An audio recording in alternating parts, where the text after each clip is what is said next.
Wahilah. Nah, ini nama istri Nabi Lut alaihissalam.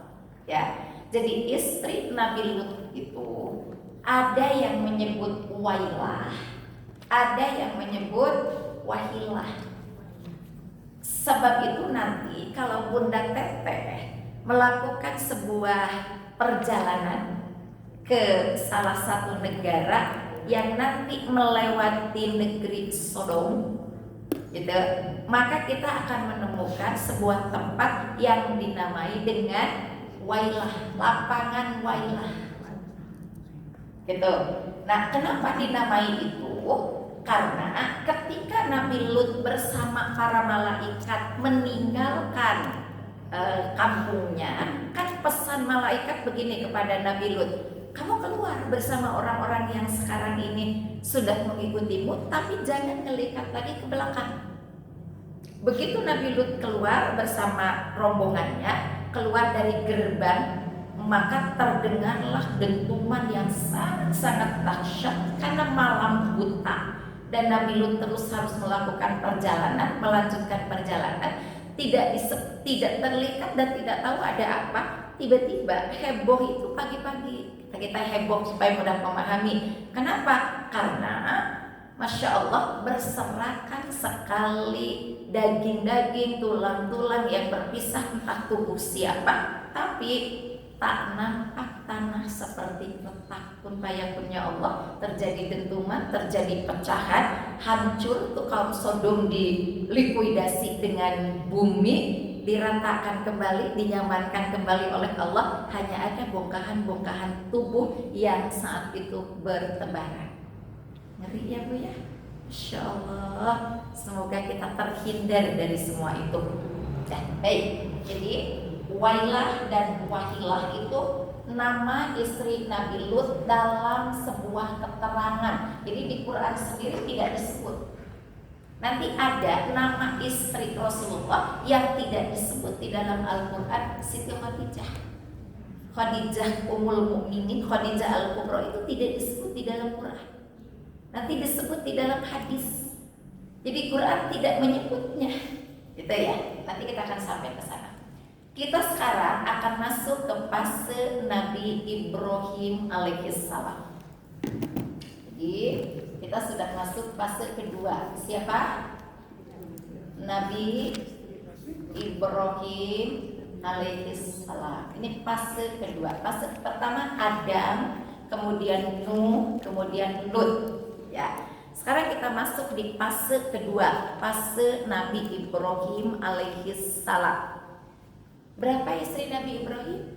2. Ya, setuju ya?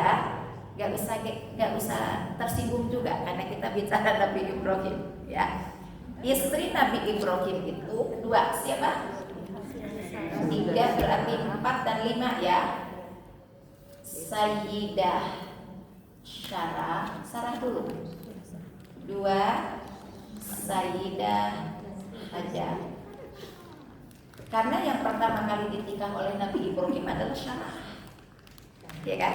Tapi yang pertama kali memberikan keturunan kepada Nabi Ibrahim adalah Hajar. Nah gitu, ya yang viral dan sangat viral karena dari 4 pemeran utama ini, Ibrahim alaihissalam, Sayyidah Sarah, Sayyidah Hajar, lahir Ismail, kemudian nanti turun satu ketetapan hukum, yaitu perjalanan ibadah haji. Maka nanti yang paling viral itu ini, ya Bunda Teteh, di dalam kelompok lingkungan orang Arab itu tidak dikenal Siti Hajar dan Siti Sarah. Kan kita kalau nyebut Siti Hajar, Siti Sarah ya, dikenal dengan Sayyidah. Siti itu gelar bangsawan Mekah untuk nenek. Jadi Siti itu artinya nenek, ya gitu. Jadi penghormatan gelarnya disebut Sayyidah, laki-laki disebut Sayyid. Nah, orang-orang Arab singkat kalau menyebut Sidi dan Siti. Jadi Sidi itu bukan pakaian dalam. Ya, Sidi itu gelar bangsawan untuk menunjukkan posisi dia telah jadi kakek, dan Siti gelar bangsawan untuk menunjukkan posisi dia telah jadi nenek. Ya. Jadi rasanya bukan berubah, kurang tepat kalau disebut dengan Siti Syarah dan Siti Hajar, karena pada saat mereka memposisikan diri di sini yang sedang kita jelaskan, mereka kan belum punya cucu, jangankan cucu, anak aja belum ada.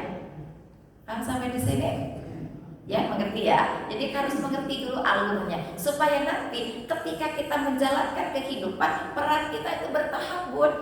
Dari anak jadi istri, jadi ibu, jadi nenek, naik lagi ke sana jadi ibunya nenek, terus nanti bagan ini akan sangat bermanfaat saat kita berbicara tentang hukum waris. Di mana posisi nenek, di mana posisi kakek. Ada di orang Sunda tuh istilah nenek tigigir, aki tigigir ya. Tigigir tuh bukan hanya duduk di kanan kiri, bukan sebelah kanan dan sebelah kiri, tapi di mana posisi mereka nanti. Nah, itu akan menjadi sebuah bagan bagi kita semua sebagai kurikulum saat menentukan hukum waris. Makanya nggak mudah, Bu.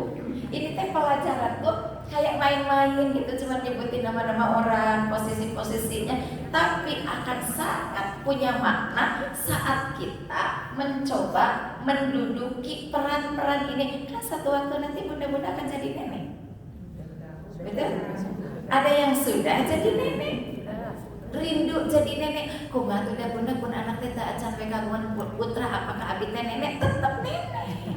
Karena sudah masuk pada generasi berikutnya, gitu ya. Ngante acan nenek-nenek. Nanti beda nenek dengan nenek-nenek itu beda ya. Yuk, masa Nabi Ibrahim kita mengenal dua sosok perempuan. Siapa namanya? Sayyidah Syarah radhiyallahu an dan Sayyidah Hawa alaihassalam, Hajar alaihassalam. Ya. Nah, siapa Syarah itu? Fokus udah. Dari beberapa keterangan kita menemukan runtutan posisi Syarah alaihassalam. Siapa dia? Anak seorang bangsawan, orang kaya, terkenal, bangsawan terhormat, darah biru. Pokoknya gak tanggung-tanggung kalau sudah punya tingkatan tinggi Syarah itu.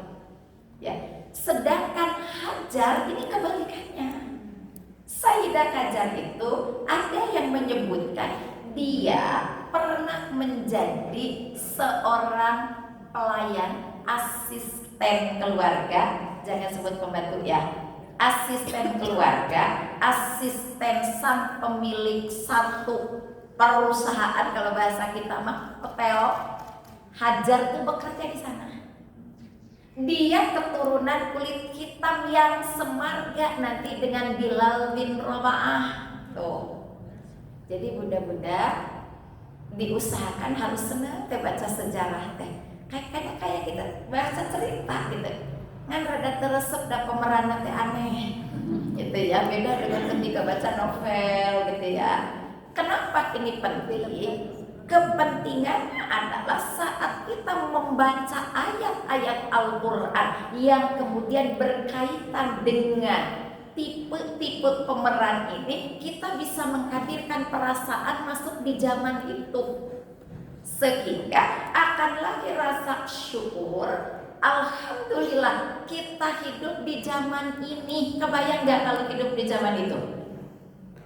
Kita hidup sudah zaman kekinian, zaman yang berubahnya sudah sangat luar biasa, zaman yang secara teknologi berkembangnya, segala sesuatu sudah amat sangat jauh. Bunda Teteh bisa membayangkan aja dulu lah gambaran ketika di awal-awal ada televisi.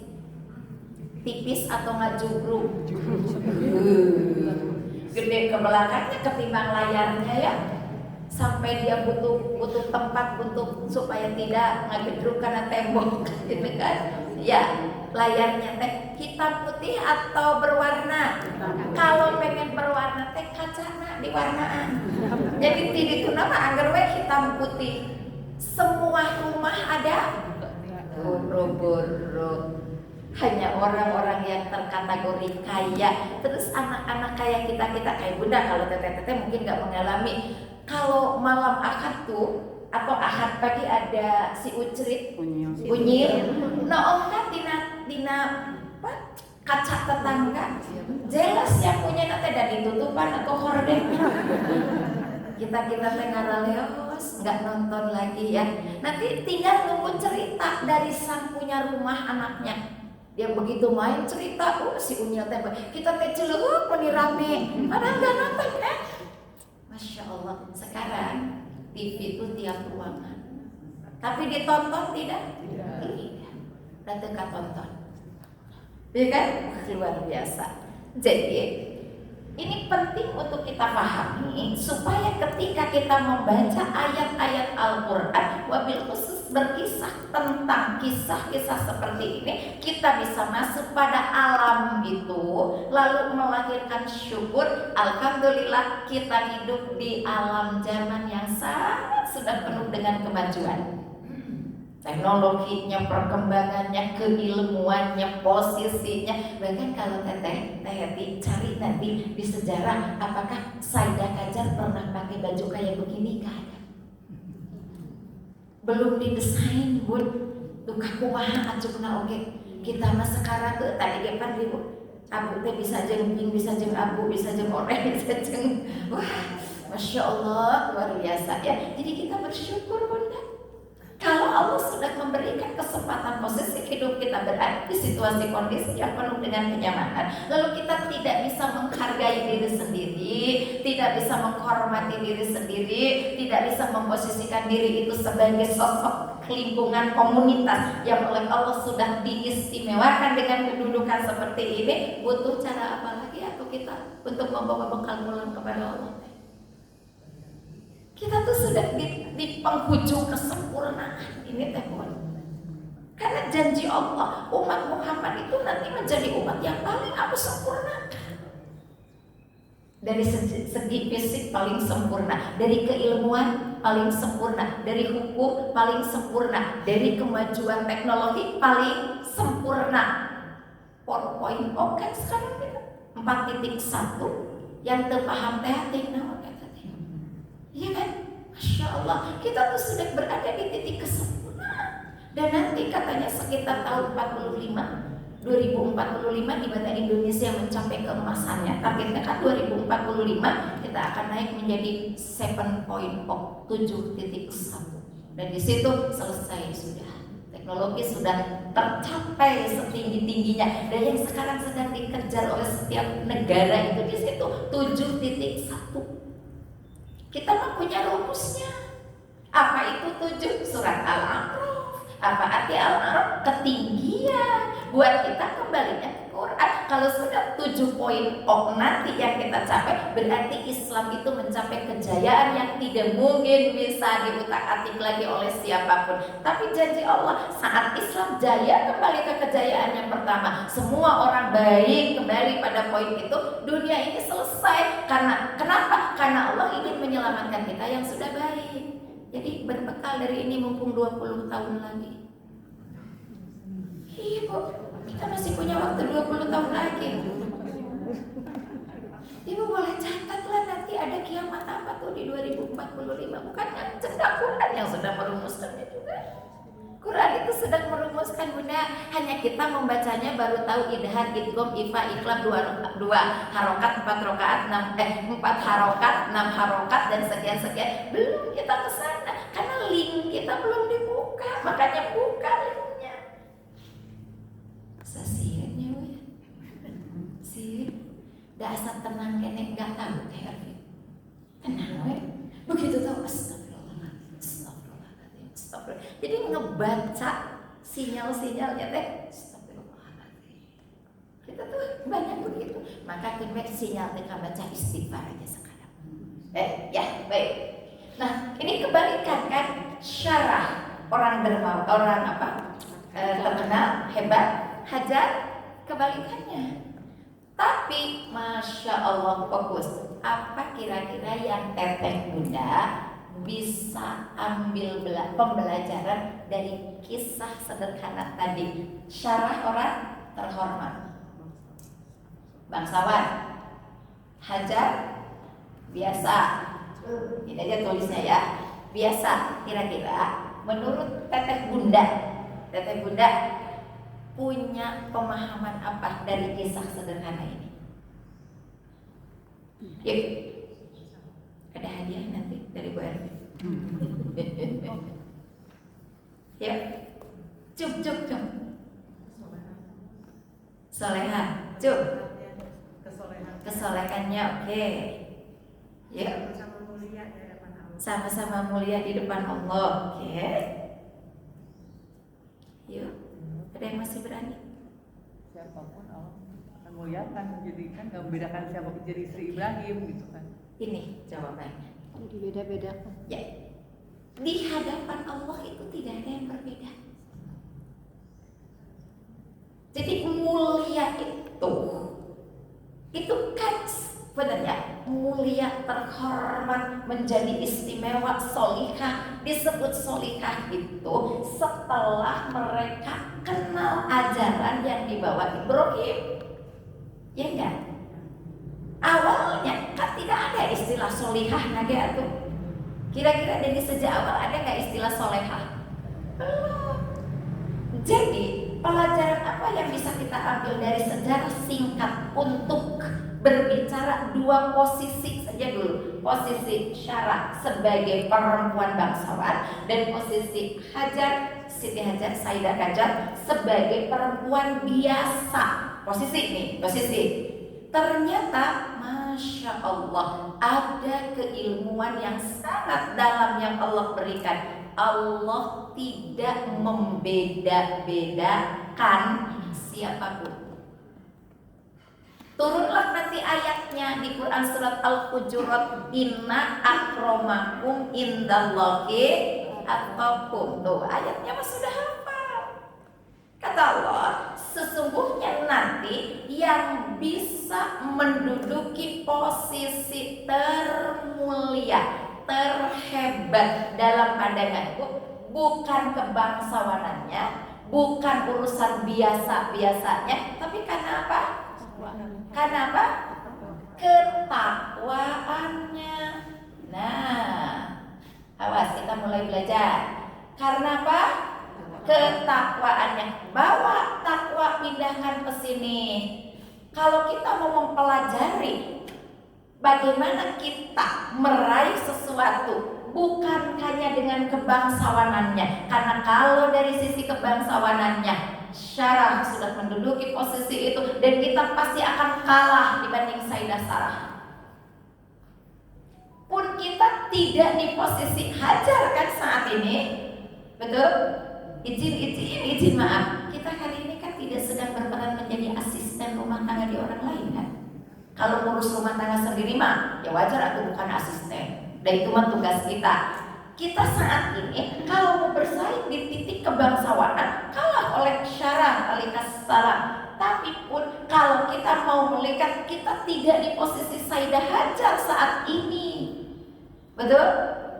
Tapi kata Allah, aku tidak melihat ini, aku melihat ketakwaannya. Maka bawa takwa dalam setiap langkah kita di kehidupan yang sekarang ini. Bawa takwanya, melangkah untuk membersamai setiap langkah kita, setiap ucapan kita, setiap pandangan kita, setiap pendengaran kita, apapun tubuh kita, dari organnya yang beraktivitas.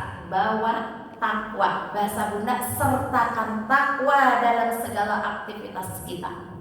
Karena Allah tidak melihat kebangsawanannya, tidak melihat posisinya sebagai manusia biasanya, tapi Allah melihat ketakwaannya. Bawa takwa ke dalam kehidupan kita.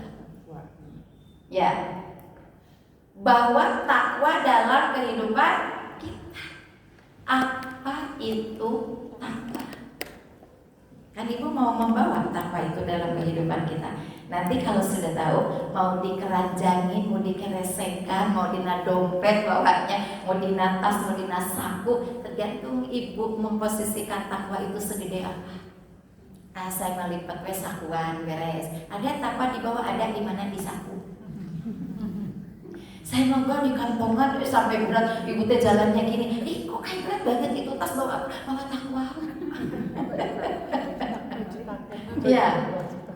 Sehingga nama itu seringkali dipinjam untuk menjadi nama tempat-tempat yang terkategori mendekatkan diri dengan Allah. Masjid At-Taqwa, ya kan? Ibu nu hese setting di KPAD lah ya Masjid At-Taqwa. Di lingkungan kita juga ada Masjid At-Taqwa gitu ya.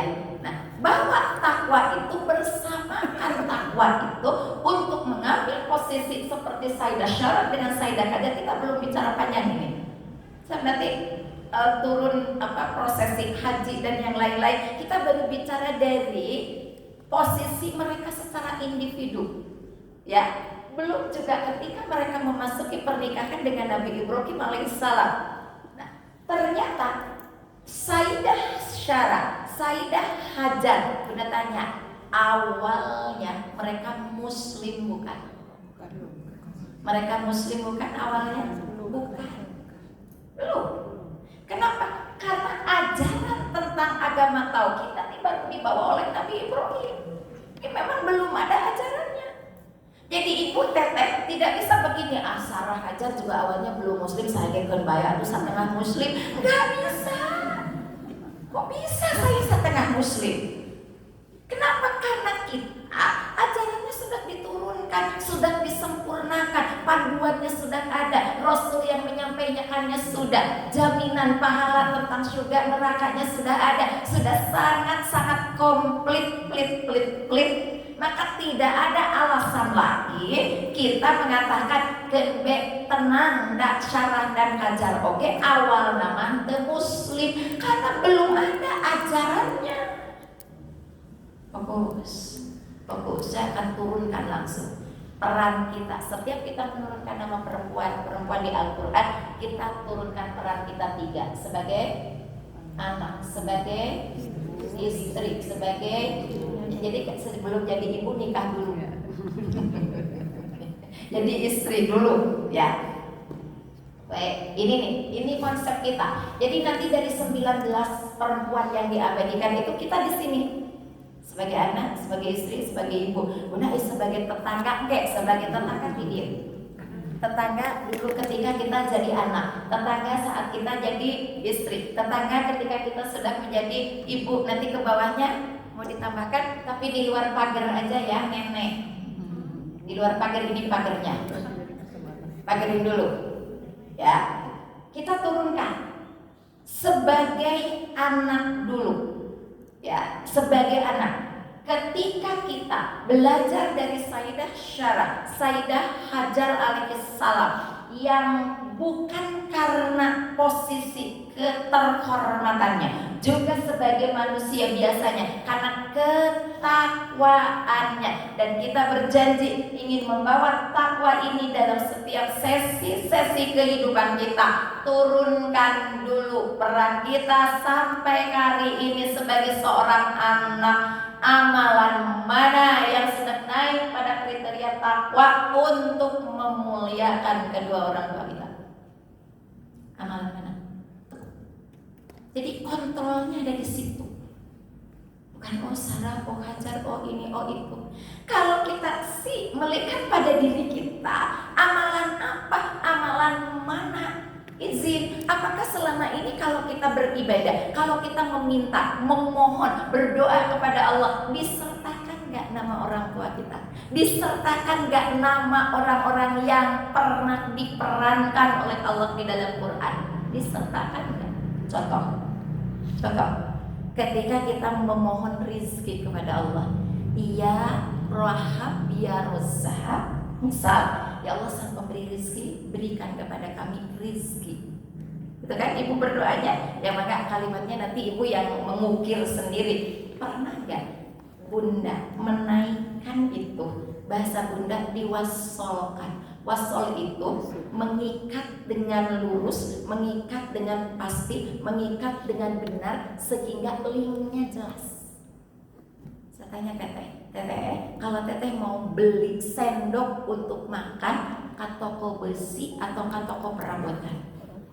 Di toko besi ada sendok, ada sendok tembok, ada tapi sendok tembok, sendok semen, betul? Tapi nggak datang ke toko besi kan? Walaupun sendok makan dibuat dari logam, betul nggak? Satu kata logika, nggak mungkin dijual di toko besi. Itu.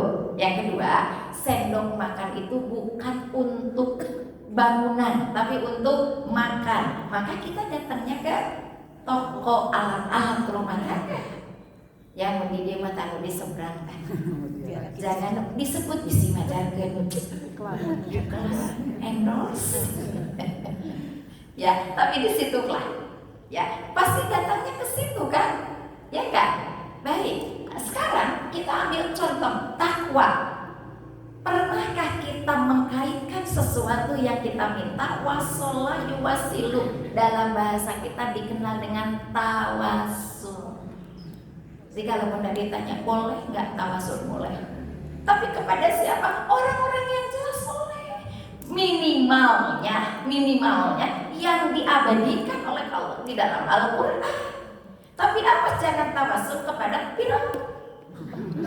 Ya Allah, berikan anak saya kedudukan di pekerjaannya sebagaimana telah Kau berikan kepada Firaun dan Gak usah. Yang soleh. Kenapa harus soleh? Karena ini yang mau kita bawa. Betul? Bukan pribadinya, bukan posisi kedudukannya, tapi apanya? Fokus. Bunda-bunda pulang dari sini harus sudah bisa membuat schedule. Saya posisinya di mana dengan doa ini? Saya posisinya di mana dengan ini? Saya mau jadi hajar tuh di mana? Saya mau jadi syarah tuh di mana? Walau mungkin tidak semua dalam satu hari, dalam satu pekan, dalam satu perjalanan kehidupan bisa kita lakukan semuanya. Minimal fokus, minimal saat pulang kepada Allah kelak. Bunda Teteh punya kebanggaan karena pernah berperan dari contoh orang-orang yang soleh ini. Kenapa tidak semua sama? Misalnya Teteh kayak Hajar, Teh Heti kayak Syarah, ini kayak Hawa. Nanti kita temukan kayak ibunya Musa alaihissalam, kayak istrinya Nabi Zakaria. Tapi punten ulah kayak istri Nabi Lut. Awas, jangan sampai ulah kayak istri Nabi Nuh. Awas, kata mah nggak boleh. Walaupun diabadikan di dalam Al-Quran, tapi Quran mengabadikannya bukan untuk menghormatinya, tapi untuk menghinakannya, supaya nanti seluruh manusia yang tidak pernah bertemu dengan dia, tidak kenal dengan dia, jadi kenal. Oh iya, tipe perempuan kieu teh. Kalau di Sunda pakai patut kieu, patut. Oh iya. Jadi jangan berdoa ingin ketemu mereka ya Bunda. Ya Allah, saya teh meni asa pengen teh ketemu dengan istrinya Nabi Lut. Jika yang apa lu kumaha? Enggak usah. Karena pasti nanti mereka sudah di neraka. Dan kita tidak akan singgah di sana. Ibu mau lewat di sana?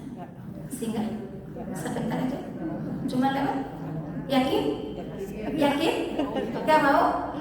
Beneran? Kalau nerakanya dibuat oleh Allah jadi dingin, dicabut panasnya, karena kita akan lewat. Hati-hati Bu. Quran sampai ke situ kasih solusi. Karena nanti setiap ahli syurga begitu akan masuk syurga, mereka akan berjalan melewati neraka. Dan setiap ahli neraka begitu mau masuk ke neraka akan jalan melewati syurga. Surat Az-Zumar, surat ke-39. Dan datanglah berkelompok-kelompok orang-orang yang memasuki syurga, kami izinkan melewati neraka. Mereka bertemu nanti dengan malaikat penjaga surga. Ayo kita masuk lewat sini. Panas itu. Siapa yang menghilangkan panasnya? Allah itu dengan kun payakun nih Ali sudah akan masuk. Kamu berhenti panas, kamu berhenti mengerikan, kamu berhenti membuat kaget, berhenti. Kenapa harus masuk lewat situ Bunda? Kenapa? Supaya semakin bisa merasakan nikmatnya surga setelah tahu jahatnya neraka. Bener gak? Dari mana kita akan tahu surga dan nikmat kalau tidak tahu ngerinya neraka? Jadi kata Allah diperlihatkan dulu ngerinya neraka seperti itu kamu tadi lewat sehingga sampai di surga ibu bisa begini. Alhamdulillah saya di dunia ibadah. Alhamdulillah saya di dunia berakhlak. Alhamdulillah saya di dunia tobat. Alhamdulillah saya di dunia bisa mendoakan ibu, bisa menjaga anak-anak, bisa membimbing rumah tangga, bisa makan yang halal-halal saja. Alhamdulillah saya tidak mencampur aduk kata-kata haram dengan kata-kata halal. Alhamdulillah saat saya ditawari untuk nanda tangan fee dengan miliaran, tangan saya dipakai tahiyat sehingga tidak berani untuk menandatangani itu karena jelas itu nggak jelas haramnya dan nggak jelas halalnya. Alhamdulillah ya Allah. Coba lihat nanti di surat Az-Zumar. Alhamdulillah ya Allah, saya sholat. Alhamdulillah ya Allah, saya saum. Alhamdulillah ya Allah. Surat Az-Zumar surat ke-39. Hampir di akhir nanti ya nanti kita lihat ayatnya. Mudah-mudahan di sini segera membuka. Kalau nggak ya kita buka ayatnya. Coba kita lihat.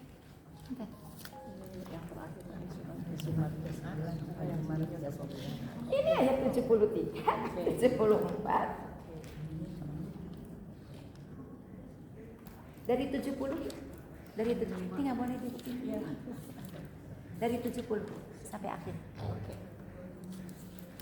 Dari ayat 70 Quran surat 39 dari ayat 70 sampai akhir. Wasiqal ladzina amanu ila jannati jumara gitu ya. Nanti wasiqal ladzina kafaru. Nah, nanti ya. Dah, tulis aja dulu ayatnya. Kita lanjutkan. Surat Quran surat ke-39 Az-Zumar ayat 70 sampai terakhir. Ya, berapa ayat sih terakhir?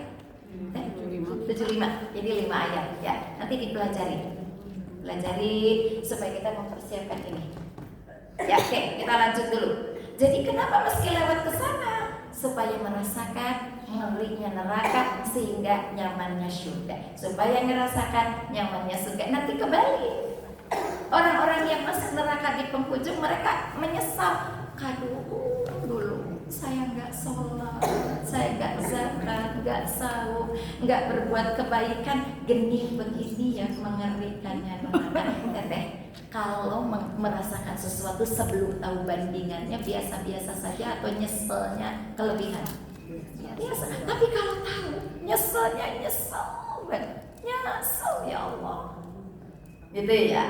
Nah, itu dan fokus. Nanti istri Nabi Nuh, istri Nabi Lut, istri Abu Lahab, ya 3 dulu kita sebut, itu ditempatkan di neraka yang terpisah.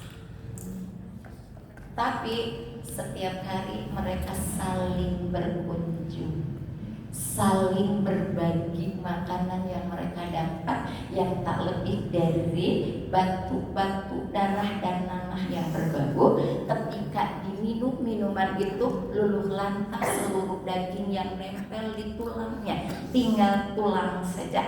Begitu makanan itu disuap, hancur setiap sendi tulangnya, lalu dibuat lagi, direkatkan, hancur lagi, dan itu setiap kali loh mereka berkunjung. Ngeri nggak? Jadi jangan sampai kita ke situ. Ya, innalillah, nauzubillah. Semoga kita terhindar. Ini, karena kita sudah punya kurikulumnya. Nah, bawa takwa ini, ya, bawa takwa ini satu peran kita sebagai anak. Fokus, Bunda Teteh fokus, izin. Apakah yakin Bunda-bunda Teteh yang hadir hari ini di majlis taklim ini atau pernah hadir di majlis-majlis ilmu yang manapun, apa yakin ibunda kita mengerti posisi ini? Ada yang saat pulang belum bisa berhijab rapi seperti kita, betul? Hijabnya hanya di sini, bajunya kebaya atau tidak pakai puring teh ini. disasap, disanggul ke sini, betul. Ada yang izin. Mungkin di antara bunda-bunda kita yang sangat wafat itu masih membutuhkan sesuatu dengan kemenyan, ada keris, ada ini, datang ke dukun, nanyain ke orang pintar untuk mendoain anak-anaknya. Mungkin ada, mungkin dari ibunda kita yang sangat wafat, belum bisa baca Quran, belum pernah sholat tahajud, bahkan sholatnya likum-likum jelas. Belum pernah ke majelis ilmu karena majelis ilmunya saat itu belum ada. Pertanyaan kita, apakah kemudian mereka spontan akan dihisab oleh Allah dengan keputusan neraka? Fokus. Silakan akui pada diri kita masing-masing. Ibu saya teh wafat dulu dan dengan pesan baca Quran. Ibu saya teh wafat dulu, sholatnya juga masih entah benar atau tidak. Ibu saya teh dulu, pasti kita pernah tahu kok rahasia semua itu, betul? Maka kata Allah, seluruh amal soleh anak-anaknya nanti yang akan memberhentikan hisab. Jadi pertanyaan Bunda tadi, seberapa banyak sudah kita tanggung di hadapan Allah untuk memuliakan mereka sampai kali ini? Silakan bayangkan. Bukankah kita belum pernah mengajak orang tua kita bisa bertawaf di Baitullah? Silakan bayangkan. Bukankah teteh belum pernah menggandeng tangan mereka untuk datang ke majelis ilmu? Dengan ustadz ini. Pernahkah mengajak mereka iktikaf di Ramadan? Pernahkah mengajak kajian-kajian? Karena mereka sudah duluan pulang ke hadiratullah. Tapi pahami, mereka titipkan tetesan darah, desahan nafas, ribuan kalsium, jutaan kalak yang ada di tubuh kita sekarang ini. Gunakan semua itu untuk menghentikan hisab kedua orang tua kita di hadapan Allah. Tinggal itu yang bisa kita lakukan.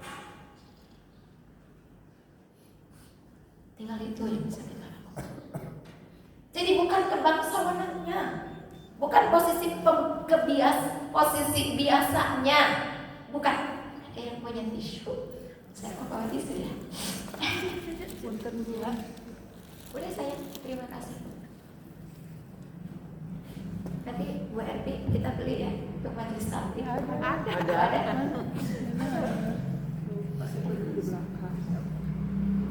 Ya kalau sudah bicara itu kan kita tidak pernah bisa menahan ya. Nah ini ketakwaan ini.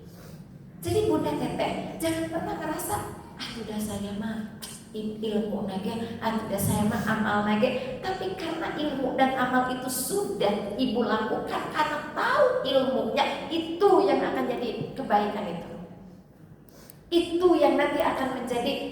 Orang tua kita saat ini sedang diistirahatkan oleh Allah. Seharusnya mereka kali ini sedang dihisab, tapi Bunda Teteh sedang ridho datang ke majelis ilmu, sedang ridho belajar, sedang ridho memahami ilmu kehadiran Allah, merasa dekat dengan Allah, berjuang untuk jadi hamba Allah, melebur semua kesalahan. Bukan hanya kita yang mendapatkan pahala, tapi orang tua kita sedang diistirahatkan. Coba kalau selalu kita berbuat amal soleh sekecil apapun, istirahat. Iya kan? Dalam sebuah hadis qudsi Rasulullah menyatakan begini, ketika semua sudah wafat, maka Allah pertama kali membangunkan malaikat Ijroil, sang pencabut nyawa. Kemudian Allah bertanya, di mana kekasihku ditidurkan? Siapa kekasihnya? Muhammad Rasulullah SAW. Ijroil tahu depan yang menjemputnya, ya kan? Bangunkan dan jemput. Datang Bu, datang. Kata Allah, kau sekarang punya tugas Bani Ijroil. Kemana? Ya Allah, ke surga. Jadi Ijroil nanti diizinkan masuk surga itu dibarengi Rasulullah. Ingat Bunda, setingkat malaikat aja masuk surga harus dibarengi Rasulullah. Maka apakah kita tidak minta masuk surga dibarengi Rasulullah? Minimal bersolawatlah kepada Rasulullah. Allahumma sholli ala Muhammad wa ala alihi wa sahbihi wa sallim. Itu yang pendek, yang paling pendek. Bunda, Allahumma sholli ala Muhammad wa ala ali Muhammad. Kalau ini dalam satu kali belum pernah keluar dari lisan bunda-bunda, seperti apa cinta kita kepada Rasulullah? Ya kan? Jadi bukan talal badru alaini eta masyair. Bukan doa. Ya, bukan. Baik, kita lanjut. Masuk, apa tugas kami? Cari orang-orang yang masih ada nilai lebih dari amalan yang sudah diambil untuk menutupi amal wajib. Jadi amal wajib itu Bunda Teteh, kalau bolong dia harus ditambah. Misalnya sholatnya bolong, sahurnya ada yang bolong, apa-apanya bolong, ditambah. Dengan apa menambalnya? Dengan amalan sunnah. Sholat sunnah nambal yang wajib, yang bolong, sahur, terus semua nanti begitu posisinya. Begitu semua sudah tertutup, rapi, tidak ada bolong lagi, masih tersisa tuh amalan pahala teh. Ajrun teh, kita sudah bahas ya di IG. Ajrun teh apa adanya di Hasanah. Ajrun teh apa sudah kita bahas. Maka ikuti nanti IG-nya Bunda Devi. Kenapa Bunda Teteh tidak mancok juga, dan nanti tersimpan rekamannya, itu bisa dibuka saat Bunda Teteh santai. Devi Sofia 67. Saya bukan karena butuh followers, enggak, tapi karena supaya Bunda Teteh juga mendapatkan yang tidak terbahas di sini, tuh ya. Nah, udah masuk. Cari orang yang ini sudah ditutup, ini diskusi loh. Dan masih ada.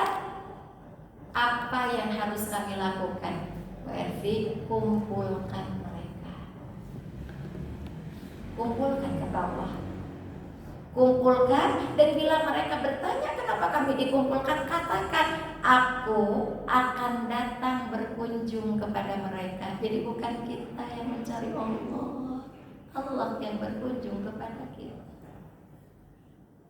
Dan katakan kepada mereka, mereka yang akan dikunjungi akan diizinkan menatap wajahku. Wah. Ya Allah, Bu, tidak semua orang bisa menatap wajahnya Allah. Kita ke istana presiden saja belum tentu lo bisa bertemu langsung. Betul? Padahal udah bikin janji. Tapi kan Bunda ini kali di TV, oke, atau kan di TV mah. Ya, diizinkan Bu. Kalau diizinkan itu pasti enggak? Pasti dong. Kami akan izinkan mereka menatap wajahku. Dan fokus, saat aku berada di sana, aku akan tanya kepada mereka, siapa yang masih belum mendapatkan yang diinginkan. Bila di surga itu tidak ada, minta mumpung aku ada. Biasanya kalau kita punya rencana, terus ketemu dengan Pak Bupati, Pak Gubernur, speechless ya, mau ngomong apa pada saya tadi ngajuin ini, jalan ini, speechless. Terus saya dijajan diucapkan, betul? Betul nggak teh? Masya Allah. Dan ketika terlontar saja satu, terucap saja satu, apapun yang mereka minta, maka kata Allah, semua urusan yang berkaitan dengan mereka, keluarganya, saudaranya, sahabatnya, sama dibantu seperti yang dia minta. Jadi ibu nggak usah nyebut banyak orang, asal orang itu yakin ada kaitan dengan kita, seibadah, seamal. Makanya di majelis ilmu tubuh tempat yang paling istimewa, karena kita dilahirkan dari rahim yang nggak sama, dari kampung halaman yang nggak sama, dari rumah yang nggak sama, dari pekerjaan yang nggak sama. Bayangkan dirahmati oleh Allah dengan kebutuhan yang sama. Bayangkan. Makanya jangan pernah datang ke majelis taklim bawa pikiran-pikiran kotor, bawa pikiran-pikiran seuzon, bawa pikiran-pikiran jelas, bawa pikiran-pikiran yang tak bermanfaat. Datang ke majelis taklim hanya membanding tas, membanding kerudung, membanding rumah. Oh ibu itu kan, selesai. Jangan sampai. Sudah, datanglah ke untuk melakukan perubahan menjadi manusia yang lebih baik. Ambil ilmu. Gak usah terbujuk rayu syaitan ingin dipoto selfie. Ayah waktu mangga teh ayah bukan yang paling penting. Ambil ilmu untuk apa? Saya pulang ini harus saya bawa ke rumah, karena adanya itu hanya di tempat majelis ilmu. Di rumah itu gak dijamin sekarang. Tapi teteh pulang dari majelis ilmu datang ke rumah membawa semua keistimewaan ini. Di sana kembali cahaya itu dinyalakan, bayangkan. Makanya kata bunda tadi, rek di kantongan, rek di sakuan, rek ditileken, rek kumaha. Saya mah rek di kantongan, bunda kantongnya gede, rek dibawa nanti dimasukin ke aula kamar, masukin ke kamar tidur, kamar tamu, ke ruang makan, ruang keluarga, kamar anak-anak. Ini bu menarik sekali para ulama itu. Kalau mereka datang dari tempat berbuat amal soleh, misalnya dari masjid, entah itu kajian sholat berjamaah atau apalah silaturahmi, pokoknya dari tempat-tempat yang baik, mereka itu masuk ibu semua ruangan, lalu mereka berdoa di sana, meminta karomah yang didapatkan seperti yang tadi didapatkan di masjid. Itu kan jelas pahalanya. Ibu hari ini ingat-ingat dulu mau mana yang ibu turunkan tuh aura kebaikannya. Begitu masuk ke kamar tidur pasti ya sambil buka baju kan, ganti-ganti. Sebelum buka baju, sebelum ganti-ganti, ibu berdiri dulu deh, teknisnya berdiri dulu, angkat kedua belah tangan ini secotokan, pertemukan nih garis-garis ini sudah kita pelajari, angkat nih di sini. Ibu silakan mau doa apa dari karomah yang kita dapat. Ya Allah, lapangkan kamarku sekalipun sempit seperti lapangnya masjid.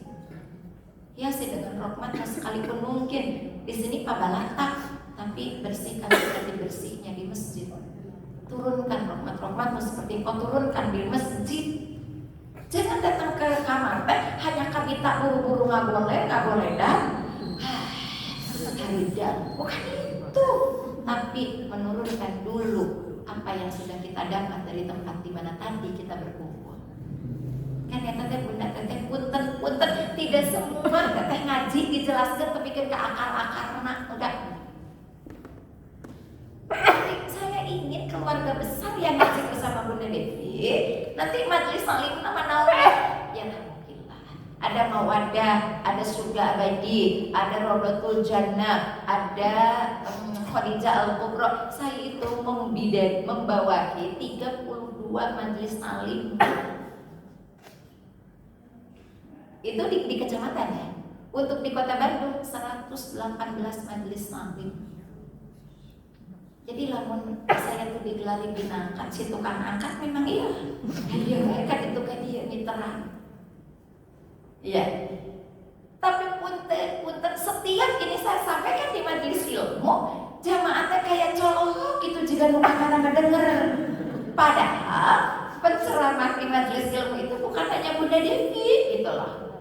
Banyak bahkan kok viral banget mereka. Viral kalau sudah datang beliau itu minum tapi kemana-mana, tapi pulang tuh gak ada ilmunya, gibah-gibah. Begitu selesai ngabring we baralik pada 2 menit teh ada. Saya tanya sholatnya rek di mana? So, ibu tanya pada diri kita, sholatnya mau di mana? Jangan-jangan keluar masjid baru ke gang itu aja sudah ada. Ibu balik lagi enggak, terus datang ke rumah macet, belum lagi ini, belum lagi itu, 30 menit dong. Apakah saat 30 menit itu benar waktu kita masih diizinkan untuk hidup? Di mana takwamu? Jangankan untuk orang tua, untuk diri sendiri aja enggak ada. Apa yang mau ibu bawa ke rumah? Ilmu teu apa, catatan eueuh, mau kabeh saya ingat gajah pohon. Pulang tidak mengikatkan diri dulu dengan Allah melalui silah, sambungan yang begitu erat. Hati-hati bu, hati-hati, jangan dianggap sepele. Ya, oke. Nah, kumpulkan mereka untuk apa? Bu, yang menarik ada seseorang bisa itu dikumpulkan keluar lagi, ditanya, kenapa kamu berkumpul? Apa jawabannya? Malu. Saya kan ketika di dunia, begitu orang lain sholat tepat waktu, sebelum tentu. Karena di saat itu saya masih harus beberes tempat jualan. Kalau saya nggak jualan, anak saya mau biayanya dari mana? Kalau orang lain datang ke majelis ilmu, saya nggak bisa bergabung dengan mereka. Karena kalau saya tutup warung sehari saja, berarti saya mungkin tidak bisa mendapatkan apa yang harus saya makan dengan anak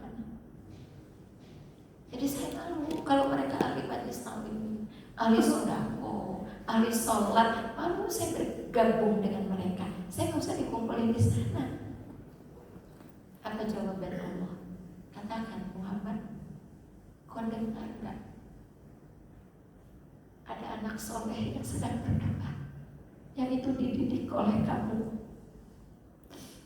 Ada agnia yang sedang berzakat sedekah, yang itu mereka tahu ilmunya ketika ngaji dengan mereka. Ada orang-orang yang mulai merubah akhlaknya, yang mereka tahu itu kan ngaji.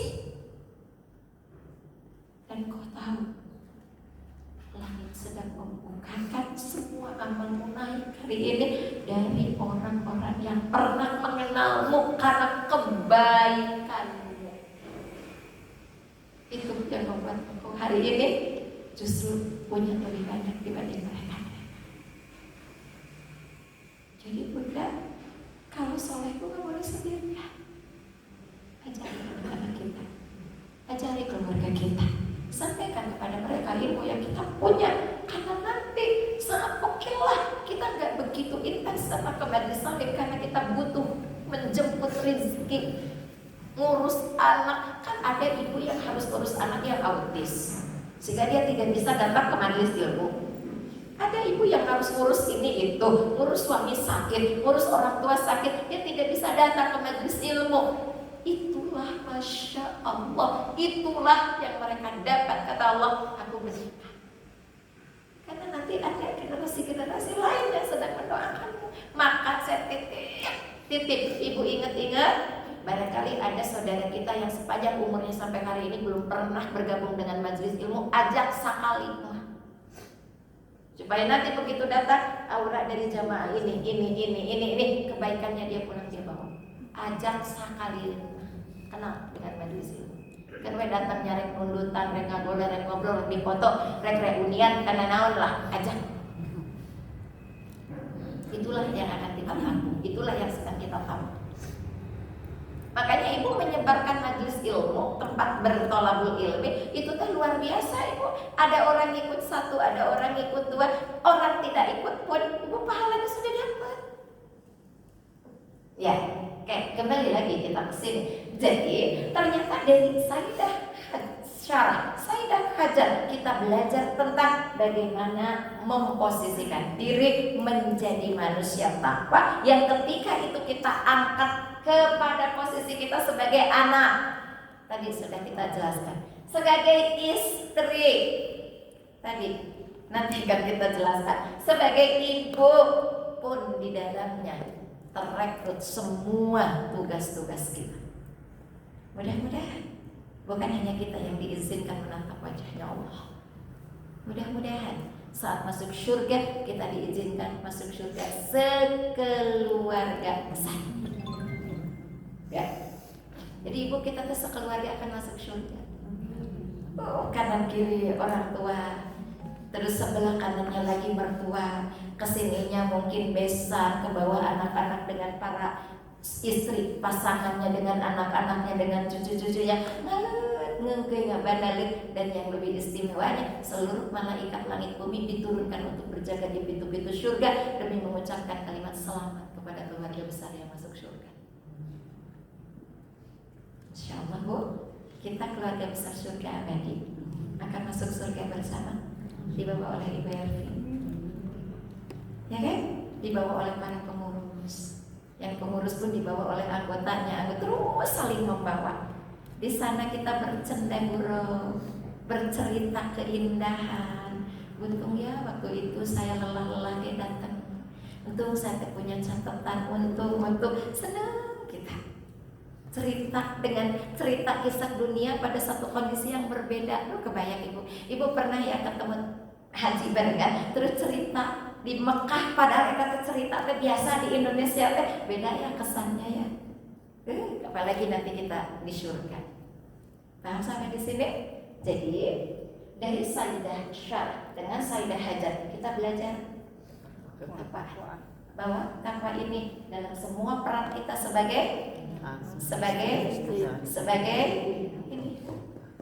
Jadi tidak sederhana, ini kita sedang membentuk pribadi-pribadi kita. Ya, Oke. Sekarang satu lagi kita tambah. Dan sudah dikirim, nanti kita tinggal menjelaskan saja. Berikutnya kita masuk di masa Nabi Ibrahim itu masuk pada masa Nabi. Nah, nyantek dulu. Setelah masa Nabi Ibrahim, kita masuk di masa Nabi Musa.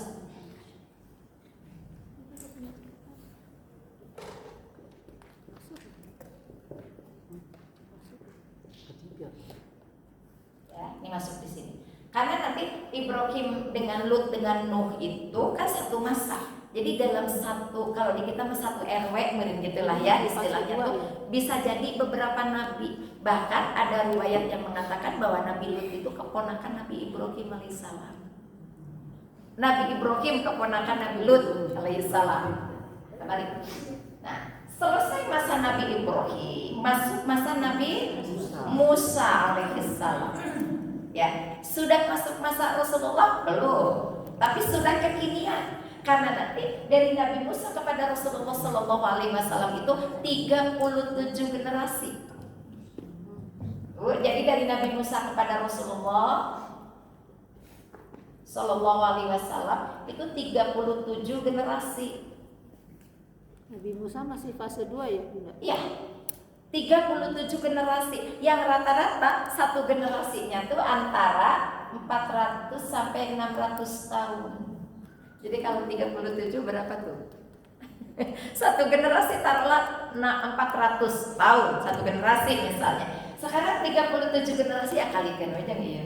Jauh masanya teh. Tapi yang luar biasa mukjizat Al-Quran itu seluruh kisah Nabi Musa detil dong dijelaskan di Al-Quran. Betul gak? Dari bagaimana ibunya Musa, terus Musa dijatuhkan, dihanyutkan di sungai Nil, diikuti oleh siapa, dipungut oleh siapa, saat Musa kecil, saat Musa dewasa, saat Musa terus sampai saat Musa diutus oleh Allah jadi Rasul, Nabi dan Rasul, disuruh datang kepada Fir'aun. Datang bukan datang karena serumahan dengan Fir'aun, maksudnya menyampaikan visi kerasulannya. Musa minta ditemani oleh Harun alaihissalam. Apa kekurangan Musa secara fisik detil? Pertanyaannya, dari mana Rasulullah tahu? Kalau bukan Quran itu mukjizat. Dan sampai sekarang kan masih bisa dilacak. Bukit The Ten Commandments masih bisa kita lacak. Betul? Mesir masih bisa kita lacak dengan piramidnya. Jadi bunda-bunda kalau ke Mesir tong dipoto unggul di piramid. Ini tadi di mana? Mana Laut Merah? Bahkan sumurnya Musa alaihissalam yang 3 itu berderet-deret itu masih bisa dilacak dan sekarang sudah sangat kotor kok. Jadi tempat sampah. Ini Laut Merah tuh ini loh menurut versinya. Terus lanjut. Musa lari ketika memukulkan tongkatnya lalu menjadi jalan berbelah. Itu lautnya masih bisa kita lacak sampai sekarang. Silakan di keyakinan mana yang masih bisa sejarahnya kita lacak secara akurat. Hanya di Islam. Karena memang bukan karena diabadikan, karena Quran yang mengabadikannya. Untuk apa? Untuk menjadi fasiru bil ardi fanzuru kaifa kana aqibatul mukadzibin. Silakan kalau kamu berjalan di muka bumi ini, pelajari supaya kamu tidak menjadi orang yang mendustakan kebenaran Allah. Jadi kalau ada orang semakin dia punya uang, punya kekayaan, jalan-jalan menjelajahi dunia, tidak bisa mengambil pembelajaran, tetap kafir, tetap egois, tetap sombong, tetap dan yang lain-lainnya, tetap. Kira-kira dia masih butuh berapa lama lagi sih untuk merasakan kehadiran Allah? Ya, jadi kalau kita diberikan oleh Allah kesempatan, kan ulah jauh, bisa datang ke majelis ilmu, mobil punya, motor punya, angkot ada, Grab ada, teman ada. Ayat teman alamat tahu, mesin posisinya tahu, datang gratis, masih juga mengelak. Kira-kira butuh berapa lama lagi kita berjuang untuk melakukan ini demi kenal dengan Allah? Saatnya nanti begitu kepulangan kita sesak, kita diminta pertanggungjawaban oleh Allah. sampai tidak kenal aku. Apa yang telah melakukan di dunia sampai jauh dari aku? Masya Allah. Makanya tadi terpotong ya. Izin disambungkan lagi. Kalau kita berdoa itu dikaitkan dengan link-link orang-orang yang soleh. Contoh misalnya, dan ini keterangannya sahih kok. Misalnya, ibu berdoa, ya Allah ya Rojak, urjuna rizqan min indika. Apa yang dikonfirmasi Zakaria kepada Maryam ketika rizki itu didapat anak laki Hasan? Ya Allah, ya Maryam, dari mana ini? Wa min indillah. Apa kata Maryam? Innallaha yarzuqu may yasha'u bighairi hisab. Ketemukan itu di Quran surat Ali Imran ayat 37. Ini paman datangnya dari Allah, karena kalau Allah sedang memberi itu tanpa hisab. Ibu angkat dong kalimat itu. Ya Allah ya Razzaq, wahai Engkau ya Allah sang pemilik rizki, karena Engkau pemberi tanpa hisab. Ibu fokus. Sebagaimana telah Engkau berikan kepada Maryam binti Imran rizki yang benar datang dari sisimu, berikan kepadaku karomahnya. Rasulullah kan mukjizat. Kita minta karomah, berikan kepadaku karomahnya seperti Engkau telah berikan kepada Maryam rizki benar-benar datang dari sisimu karena kemuliaannya. Berikan ya Allah kepada kami, kepadaku seperti Kau berikan kepada Maryam alaihissalam. Aduh ibu senang. Izin, bukankah kalau kita berdoa, Bu Evi, kadang-kadang kita memposisikan Allah itu pelayannya yang dituntut untuk memberikan apa yang kita inginkan, betul nggak? Betul. Ya Allah berikan ini, ya Allah berikan itu, ya Allah anak saya ini begini, atau tolong ya Allah, betul nggak? Cek Allah teh gila, saya pantas nitipkan teh kamu. Nah, betul nggak begitu? Kalau sakit, ya Allah sembuhkan, atau ya Allah apa sih salah saya teh ya Allah. Betul begitu? Betul Bu? Jadi selama ini boleh jadi kita mengajukan permohonan kepada Allah layaknya fokus. Kita memposisikan Allah sebagai pembantu kita, asisten yang harus memenuhi apa yang kita inginkan. Jadi pahami dulu sampai masuk di ruas pulang kita. Maka kalau kita ingin tidak memposisikan Allah seperti itu, bagaimana caranya? Sebutkan kemuliaannya Allah. Ya Razzaq, hamba memohon rizki karena memang Engkau pemiliknya. Kan diperintahkan di Quran surat 117. Quran surat 17 itu loh, ayat 110. Sian kami hilangan. Quran surat 17 ayat 110. Qul Allaha awid Rahman. Kalau kamu mau memanggil Allah, sertakan keistimewaan milik Allah. Sekarang kita minta rizki. Yang punya rizki siapa? Allah. Yang mengatur rizki, yang menentukan. Maka ya Razzaq, hamba memohon bukan sedang memaksa, tapi karena Engkau pemiliknya. Eta keluarkan. Seseorang datang nih ke kita Teh Heti. Datang begini. Cek, eta buahnya meni arageun jigana tos bade asak. Abdi teh ka dieu teh nya punten sanes bade ngorobokan, tapi karena saya tahu ini teh punya ece dari halaman ece, boleh nggak kalau saya membeli? Misal, sebetulnya dia bisa nggak beli di pasar, bisa beli di pohon mangga orang lain. Kenapa mesti ke kita? Karena mungkin dia ngeling dengan kita, merasa dekat, merasa akrab, merasa dan dekat dengan dia. Dia punya kasih sayang dengan saya, punya perhatian, dan kita sudah nyambung kok. Sekarang Allah diposisikannya begitu. Jadi kita tidak memposisikan Allah itu pembantu yang selalu harus, anggaplah harus memberikan apa yang kita inginkan, bukan yang kita butuhkan. Tapi angkat dulu, ya Allah, ya Razzaq, hamba mohon kepadamu karena Engkau pemiliknya. Jika Engkau sang pemilik, menentukan kun payakun sebagaimana telah Engkau berikan kepada Maryam binti Imran. Jangan lupa turunkan karomahnya kepadaku ya Allah. Ibunda, kalau sudah begitu nanti welcome to zero, semua kita kembalikan. Usaha suami saya bukan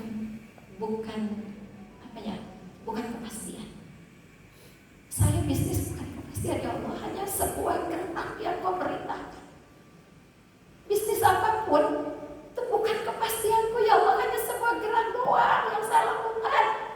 Tapi ketika Engkau menginginkan, Maryam tidak pernah bergerak untuk kesana sini, tapi Kau cukupkan, berikan karomah itu kepadaku, sekalipun aku belum sesoleh Maryam alaihissalam.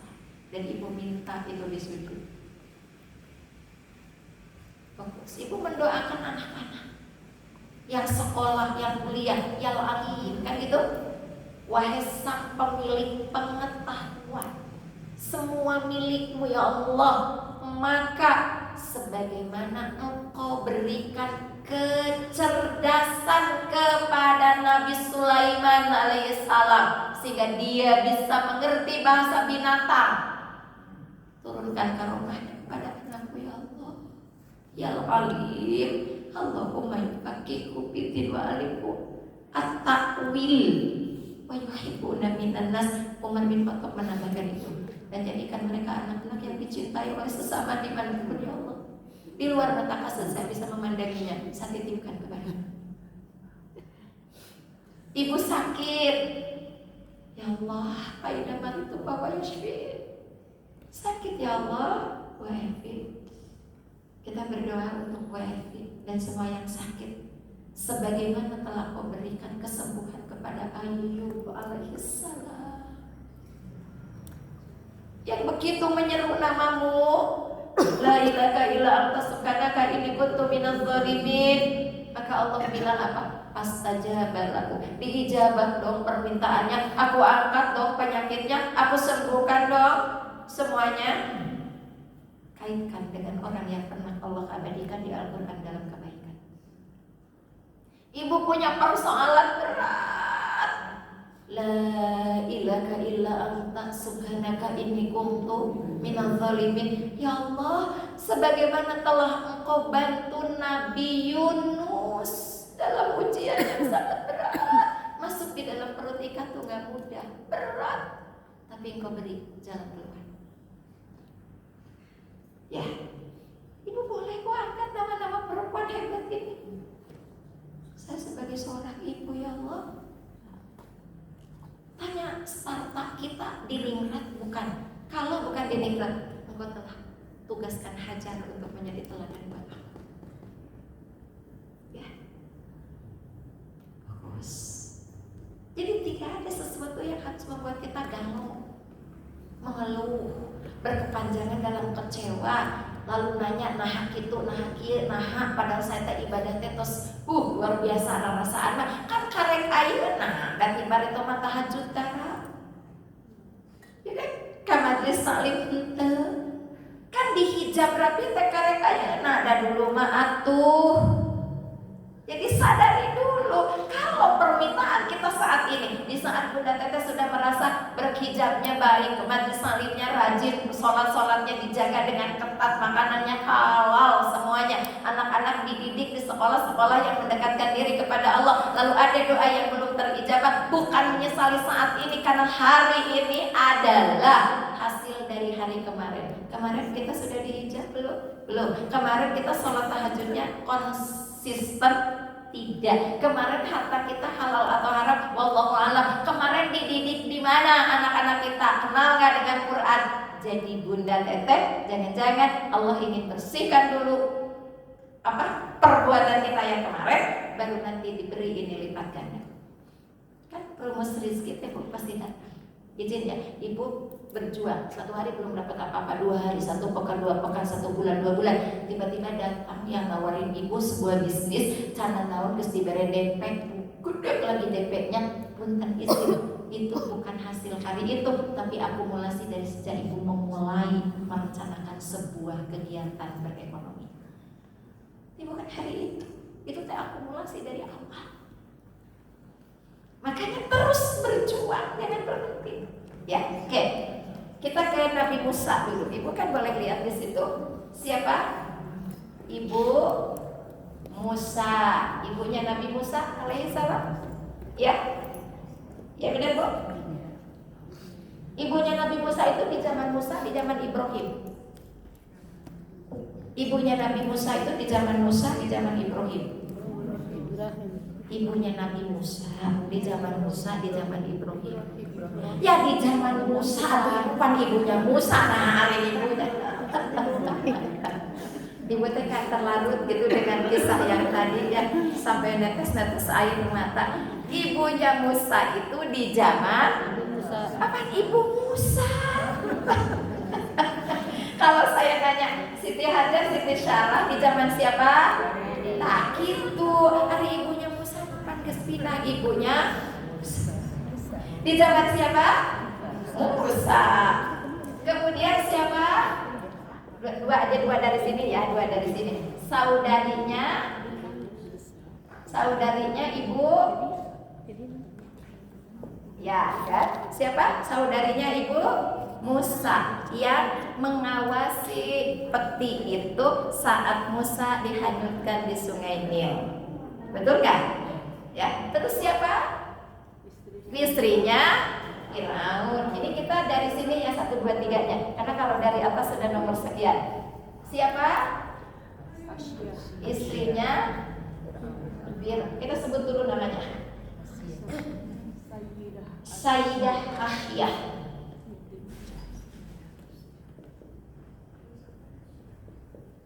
Kan dia bisi pahili sareng Aisyah ya.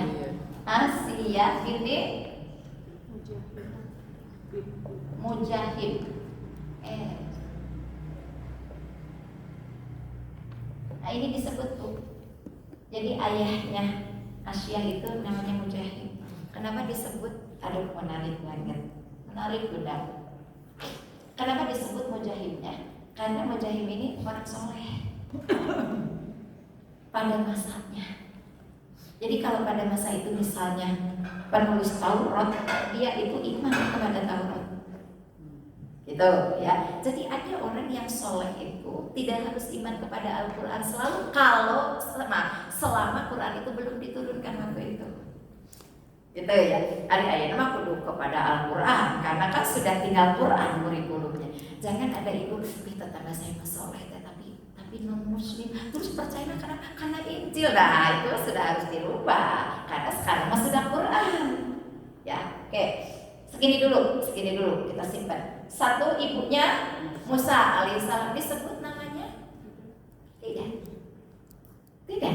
Ya. Jadi kalau ada orang yang namanya tidak disebut oleh Allah, maka apakah istimewanya saya kita pelajari? Peristiwa itu mungkin saja terjadi di zaman yang berbeda, di situasi kondisi yang tak sama, di satu keadaan yang tak serupa. Jadi nanti mungkin ada ibu yang harus menyelamatkan anaknya melalui cara-cara seperti ini. Dititipkan, diadopsi. Jadi bukan dibuang di tempat sampah. Bukan. Tetangga saya ada juga ibu Musa gitu, anaknya dipijat di tempat sampah lain. Dititipkan. Mungkin ke keluarga yang lebih bisa mengurus karena secara ekonomi dia nggak mampu, secara kesehatan dia nggak mampu. Mungkin ada kan orang-orang begitu. Titipkan ke keluarga, titipkan ke panti-panti, titipkan ke pengurusan. Ini artinya belajar dari sini. Ya, ketimbang kudu dibunuh, cerdas loh ibunya Musa. Ayahnya Musa disebut siapa? Ayahnya Musa. Tonggaran enggak berarti tidak menyebut. Nah, Bunda tadi dijelaskan kan tema kita perempuan dalam Al-Quran, tidak membahas laki-laki dalam Al-Quran. Ya gitu. Jadi nanti kalau teteh dapat pertanyaan nyeleneh, nah Musa teh ibunya disebut, ayahnya gak disebut. Yang dibahas kami itu perempuan dalam Al-Quran, dan kami tidak membahas laki-laki dalam Al-Quran. Cek lo di ngadamu jawaban asa pintar jawaban teh ngaji dengan surga abadi. Gitu. Jadi kita jangan mau dikalahkan oleh argumen. Kita harus buat argumennya. Ya, nanti kalau Bunda Teteh masuk izin. Kenapa ayahnya Musa tidak disebut misalnya ya? Oh nanti ayahnya ngarang kali itu nanti padahal tidak dijelaskan.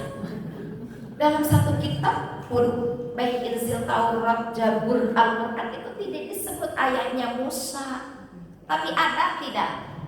Ada tidak Musa ayahnya?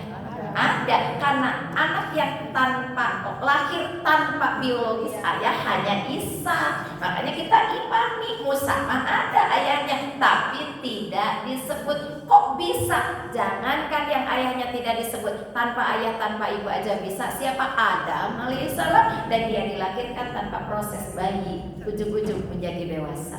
Ibu kalau ngaji dan bisa berargumen begini ketika orang mau nyeleneh kepada pertanyaan kita, hebat, saya katakan hebat ibu. Sudah bisa punya argumen yang bisa menenangkan. Enggak duka tuh, udah abi mah ada ngegembung maksudnya enggak usah kaget tidak menjelasin. Tapi ke abi diteruskannya ke ustazna tina kitab naon. Itu semakin menyudutkan itu. Bukan memang Quran tidak menjelaskan, sudah selesai. Ya. Nah, ibunya Musa alaihissalam. Selain ibu Musa, siapa lagi? Ada saudara ibunya Musa. Kan begitu peti dihanyutkan, ibu Musa mah ditahan sama Allah. Engkau nggak boleh bergerak, engkau nggak boleh jalan, nggak boleh mengikuti. Pertanyaan kita dari pernyataan Allah apa kira-kira? Sikda kasihan naken mah kudu cerdas. Apakah kasihan naken bagi lemot? Nggak capek. Apa? Ayo, Bu Erti boleh yang lain. Tapi Bu Erti tadi sudah 100 nilainya. Ambil dong sama yang lain. Ayo. Nanti ketahuan nanti. Mesti ketahuan kalau diikuti. Ayo apa budaya?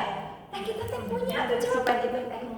Bu, tidak akan pernah berubah rasa orang tua dengan anak. Kalau ibu Musa diizinkan oleh Allah mengikuti peti itu, jangan-jangan cerit sebelum peristiwa yang mau diatur oleh Allah itu terjadi. Betul? Betul. Makanya punten ulah nyebut teganya mun anak di pesantren meuni teu meunang di lomong, teganya meuni ngalomong kudu 3 bulan sakali, teganya bukan karena ibu seringkali jadi racun buat kemajuan anaknya. Benar? Betul? Ada yang ibu anaknya ada di pesantren yang mondok-mondok gitu? Cucu ada? Ada. Bu, eta teh jiga tega kan? Nengok ke pesantren apa yang dilihat, kasurnya sederhana, tempat makannya sederhana, tempat mandinya sederhana, lalu ibu bandingkan dengan di rumah. Kakak gini, jangan diharap besok lusa si anak itu betah. Biarkan dia sosialisasi dengan dirinya, biarkan dia dewasa. Dan bukan untuk disiksa, tapi untuk kenal Allah, bahwa hidup tidak semudah membalikan tangan. Jangan menjadi anak yang numpang beken kepada kesuksesan orang tua. Nanti dia dewasanya akan semakin jadi mandiri, jadi tanggung jawab ini itu. Kenapa sudah dibina di sini bisa menyelesaikan persoalannya sendiri? Bu, di mana-mana yang namanya bully mah ada kan ya. Lucu saya kalau cerita tuh Tervi, ya Allah. Dia cerita, bunda ini aku neng ya, nggak nyebut nama, dan ini mah bukan ini, nggak di kamar neng, nggak di sekolah neng, nggak. Tapi saya kan mikir, dia tahu dari mana lamun tegi kejadian di lingkungannya, bener nggak? Namanya teh bunda, ya sebutlah kalau bunda pengen tahu mamurenan lagi mas lah, tapi bukan lah bunda kan nggak tahu kan nama teman-teman neng, nggak ada yang namanya Imas. Ya tuh terus apa ceritanya? Satu hari teh bundanya biasanya mah ke neng teh, Hafir ya yuk kesana. Satu hari teh dia jadi neng teh nunggu udah kerudung udah ini, tiba-tiba dia beres ke kantin dong sendirian bunda ngambil makan. Neng teh nggak diajak padahal sudah nunggu. Terus neng gimana? Neng bilang aku juga tahu kok kantin bisa kok, Bismillah. Aku bawa piring aja bunda ngegidik ambil makan. Terus makanlah aku barang-barang yang lainnya. Sore pun mau maghrib tuh dia bilang, jadi ya kamu salahnya bareng, maafin aku ya tapi aku teh jengkel sebetulnya bukan kepadamu. Enggak kata bunda ada bukan di kelas neng, ini mah neng cerita. Saya langsung takut. Alhamdulillah dia sudah bisa menyelesaikan masalahnya. Dan yang penting kan ini, coba kalau dia aduan, merenang dipecat ke kepala sekolah, ya, diberhentikan. Pokoknya ibu kudu berhenti. Ini enggak, semua terselesaikan. Sampai bun, aduh masya Allah Bu Erti, Karena kan kita kalau ngirim uang di kas, terus nanti dia beli itu ada laporan ke kita di HP, nih belanja ini, belanja ini. Saya tahu kok dia belanja sabun cuci, sabun ini, sabun itu karena mungkin kehabisan. Saya coba telepon saat Jumat, Neng bakal masih ada? Ada, bunda, insya Allah cukup kok. Saya nggak bilang Neng belanja sabun ini itu, nggak, diem aja diem. Terus udah gitu, dia bilang bulan berikutnya, bunda tahu nggak seminggu kemarin Neng nggak jajan, uangnya dipakai beli sabun. Tapi kan nggak boleh minta lagi, karena pasti bunda mikirnya Neng tuh nggak cukup, perasaan bunda jadi nggak nyaman. Waduh, saya tuh nangis bu, ya Allah sementara aku cukup dan ada gitu ya. Tapi ya sudah, nah itu bunda. Nah yang ada di ibumu sampai itu, kalau dia harus mengikuti anak, jadi dewasa gak anak? Perasaan bisa dipalingkan gak? Jangan-jangan begitu diambil di keluarga Fir'aun teh ngajarin dia teh kenapa kan iya nu bikin undang-undang seluruh anak laki-laki kudu dibunuh teh, jangan-jangan anak saya yang pertama kali dibunuh. Betul? Dan biasanya nu nangkring di belakang rumah dekat Sungai Nil teh Fir'aun. Kebayang meureun bari ngarongko gitu nya. Jangan dibayangkan. Bu, kok tiba-tiba ini nih keluar, buka pintu belakang, berdiri di depan Sungai Nil, melihat apa yang kelihatan menarik. Eta nu paling teh naon sih? Lebih dekat, lebih dekat, lebih dekat. Dia rogoh dong dengan tangannya dikepinggirkan bayi bu, dan ini sudah mengawasi dari jauh. Udah jelas diambil oleh ini, diawasi, dilaporkan ke sini. Kalau ada informasi tenang kan? Tenang, walaupun mungkin tempat masih dikategorikan berbahaya. Turunlah kata Allah, aku haramkan bayi Musa untuk menyedot ASI dari ibu manapun kecuali dari engkau. Nanti tunggu muncul sayembara. Siapa yang bisa menyusukan karena bayi ini teh tidak mau nyusu ke sana ke sini, datang melamar, diurus aku dengan ibunya. Paham sampai di sini? Artinya, jika ibu berjuang menjadi ibu yang hebat untuk anak-anaknya, sebagaimanapun kemampuan kita, sekecil apapun, jika ibu menunjukkan tanggung jawab untuk anak-anaknya, jika ibu ikhlas menitipkan anak-anak kepada sang pemiliknya, maka Allah berikan jalan keluar untuk setiap persoalan yang berhubungan dengan anak. Ya Allah, anak saya tuh belum menikah, tolong pertemukan jodohnya ya Allah, sebagaimana Engkau pertemukan putri Nabi Syuaib yang sedang meminumkan air. Nanti ada dua perempuan yang kesulitan mencari air minum, ada kan? Bunda sudah tulis di situ. Coba Bunda berdoa dong kepada Allah. Itu kan berdesak-desakan gitu ya, meminumkan binatang gak ada. Musa teh nengok aja, entah ngintip cantik dah Musa mantul. Nengok aja. Aku pikir perempuan mau kapan kebagiannya, laki-laki garagan begitu. Musa turun, saya tolong. Turun ngambil, dia bisa berdesak-desakan. Pulanglah, ayahnya kaget Nabi Syuaib. Nah kok sudah pulang anak-anakku, kok sudah pulang? Kan biasanya mah larut-larut. Ada yang nolong cenah ayah seorang pemuda. Panggil atuh pemuda itu ke sini. Bukan mau diapa-apain. Datang langsung ditawarin, mau pilih ini, mau pilih itu, aku nikahkan sebagai tanda terima kasih Bu. Jadi ayo ya Allah, sebagaimana telah Engkau tunjukkan kepada dua putri Nabi Syuaib alaihissalam,